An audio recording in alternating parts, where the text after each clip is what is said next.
Hey guys, it's Dr. Chris back at Adventure Chiropractic. Today we're covering what to do if you've sprained an ankle. Hopefully you guys already caught the last video I did on how to brace an ankle after an injury. I recently sprained one of my ankles doing a warp wall, and I'm now a couple weeks out from the rehab process. You can see down there I'm not really swollen, there's no bruising or anything left. I can move pretty well, but there's still a little bit of weakness in that ankle depending on what move I'm doing. So I'm just going to take you guys through the rehab exercises that I've been doing the last couple weeks to make sure that that ankle moves back normal. So the first several days, 3 to 5 days, was just doing small stretching movements like ankle ABCs.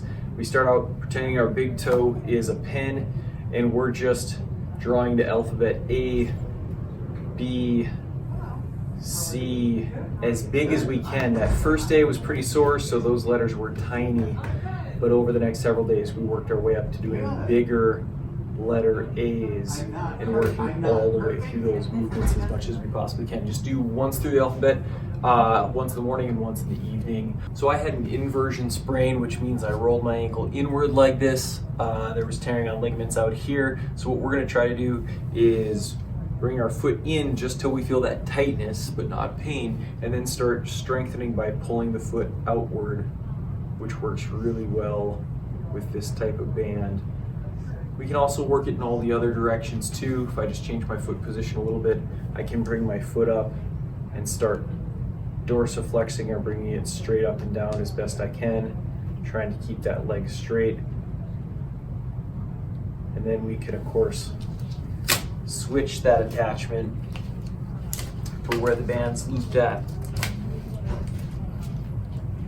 Pick up both sides, start pulling back inward. If you had an eversion style sprain where the ligaments were torn on this side of your ankle, you would want to primarily focus on strengthening those muscles as it was comfortable. Again, there's no pain when I move this way because of how my ankle was strained, but we still might want to strengthen those muscles by working in all 4 directions. If you don't have a loop band like this, but have some form of single band that you can loop at home, you can always just loop it around something low like the leg of a table, and of course you can do the exact same type of exercise from there to work extra rotation and eversion of the foot. We're trying to strengthen all the muscles out along there.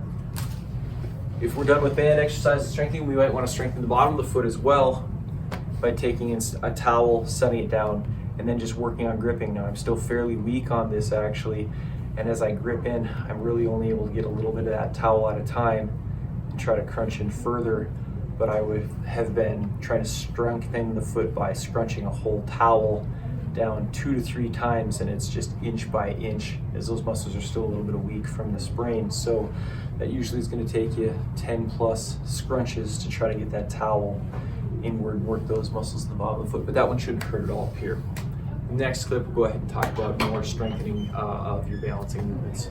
Okay, so after strengthening the foot has gotten quite a bit easier and you can move in every direction pain-free, you can bear full weight on it with both feet, we're going to want to work on our balance training, or something called proprioception. So proprioception is how the nerves that run down our leg and into our foot give feedback to our brain and tell us where we are in space so we don't feel like we're going to fall over. Maybe you've had an ankle sprain before and you've noticed that balancing on that sprained ankle is a lot harder than it used to be. So we're going to just talk about how to add that balance training back in. Okay, we're going to go ahead and stand on our good foot just for a moment just to see how it feels, and we're going to hold with our eyes open up to 60 seconds. If that feels pretty easy, we're going to test that out on the injured foot, eyes open, and I really recommend being next to something that you can put your hands on and hang on to when you need to. So I like doing these next to a door jamb or a squat rack bar, something like this that's really nice and sturdy so we don't fall over while we're doing these and sprain our ankle again.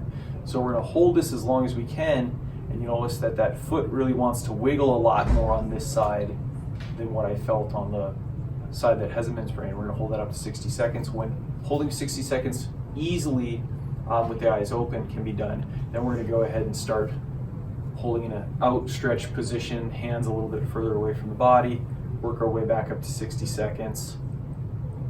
When that becomes easy, usually a few days later, we're going to go ahead and start trying to close our eyes and then hold our balance with our eyes closed. Now, without the visual cues, that makes the nerves in your foot and the muscles in your foot work a lot harder, and We're going to try to maintain that balance up to 60-second holds.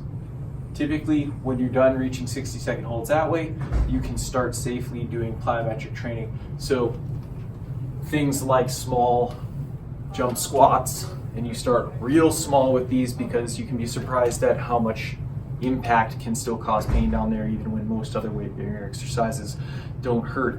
Don't forget to also work in that full ankle dorsiflexion. Sometimes we still have tight spots with stretching forward, just like so. So we'll break down the exercise list and progression down below, but oftentimes making sure that we can still get full movement of that knee in front of the toes without the ankle having to deviate from side to side. We want to make sure that we're not collapsing in or doing something goofy like that, so we want to be able to drive straight over the toe. If you do these all in this order, usually you're going to find most grade 1 to grade 2 ankle sprains will fully resolve somewhere in a 2 to 4 week period. Bigger sprains where you're not actually able to put weight on them right away, even with bracing, definitely going to be wanting to get some imaging on those or consider getting some crutches. Remember, see your healthcare practitioner, see your chiropractor, see a physical therapist, or go to the walk-in or emergency room if you think that you have a more severe sprain. But if it's just a small grade 1, you might be able to take care of it with these exercises at home. Remember, we're always here at Chiropractic to help you move better, feel better, and be a better you. Everybody's moving, everybody's moving, everybody's moving, moving, moving, moving.